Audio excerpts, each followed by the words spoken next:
So let me talk to you about a concept of who, not how.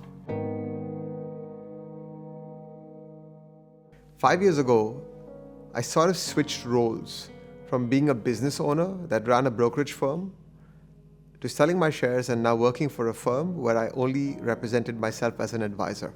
And when I came on board, a question that was constantly asked at me is, why did I have a support team to take care of things for me, while as an advisor, I could very well take care of that myself? Coming from an entrepreneurial space, initially when that question was thrown at me, it made me question or doubt whether my decisions were accurate or not.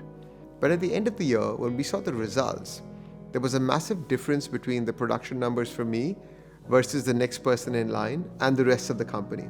And I can only attribute that profit or that growth to having the right team members managing things for me, which allow me to focus on my unique ability, which is really sitting in front of a client, understanding their issues and solving their problems.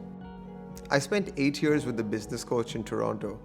One of the most interesting thought processes that entered my mind in that period was about unique ability and what it is that I am great at or I am best at doing, and what it is as a result that I'm really, really bad at doing. So let me talk to you about a concept of who, not how. Who, not how, basically is a question that entrepreneurs should change themselves into thinking, rather than approaching a situation with, how am I going to do this? A way to approach the situation would be to consider, who are the right people that can help me get to my destination? Rather than trying to learn all those skills yourself and being overwhelmed with that entire project, it may be best to just get on the help of experts that can help you get there at a quicker pace. Needless to say, as the years went by and these tasks got more and more and more, my ability to focus on producing more became lesser, because we have the same amount of time available, but the number of clients started increasing, the number of tasks started increasing.